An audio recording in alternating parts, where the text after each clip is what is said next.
What's good, YouTube?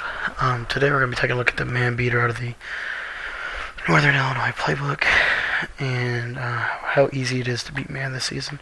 So, stick and nod is the main man beater. Now you see this is why you need two good running backs, because the primary receivers are going to be running backs on this play. So, the only thing you have to do with this is I like to put the right of screen wide receiver on a 10-yard out route. And if you can't go 10 yards with your out route, then you want to put him on a comeback or a curl, because those are always 10 yards. And this is why I don't like this game. Because this stupid smart route takes 25 minutes to do. So we'll just put him on a comeback. And then my backside receiver, I like to put him on a slant. Okay? Your first read is always your slant. If they're in man, this slant's going to kill it. If they're in zone, this slant's going to kill it. So that's why it's your first read. And it's not a running back, so it's a lot easier for him to catch the ball. So unless they're using the left side of the field, you're going to throw your slant. Now, if they are using the left side, your next read is going to be your user catch comeback.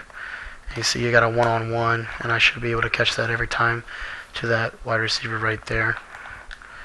And then the next read is going to be the stick and nod.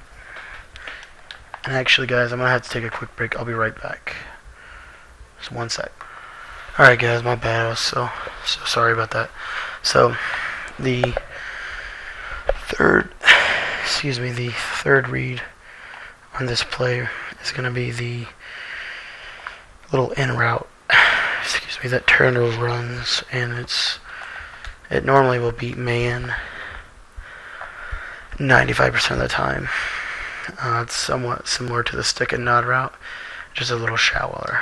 And then the fourth read is going to be the actual stick and nod, and you see it's pass lead at about 9 o'clock. And he'll beat man coverage every single time. The only thing you got to watch out for is people who like to use the middle linebacker and stuff like that. So you got to watch out for that, and that's the same goes for the slant concept. And then the fifth read and final read is going to be the comeback. When it actually comes back, as you see, it's going to beat man like that. No pass lead, just throw it. You don't even have to click on. Now, the next couple plays I want to go over is the quick audibles here. So we have the HP inside zone. As you see, it's a really good run. It's one of my favorite runs in the game, and it's one of the main reasons why I call this formation is for that run. Now you see, the only time you run this run is when there are 3 or fewer people in the box on the left. So you see you have the defensive end, defensive tackle, and linebacker on the left side of the screen. And that is a matchup where I feel confident in running this run. And you just want to try to take your hole. The next play that we're going to go over here, I actually audibled to the wrong formation. So let me get back to the stick and nod, and the next play we're going to go over is the quick pass audible, which is stick. And the only thing I really do from this is I like to put the tight end on a zig route, and I like to put the wide receiver on a comeback, basically creating that triangle passing concept we went over before. The zig route's going to beat man. It's your first read. It's also going to beat most zone coverages. Zig routes to the tight end are still very, very effective in this game. And then the second read is going to be the slant. And after you read the tight end, the slant should be coming right over the middle, right there. And you see, you just pass lead it inside, and it'll beat it. Hopefully your guy doesn't fumble. And then the deep pass audible from this is verticals. And the only thing I do with this play is I put the left side receiver on a comeback and the right side receiver on a slant. And the reason I do that is because the left side receiver is normally on a slant. Now I'm going to send the right side receiver on a slant, and he's my first read.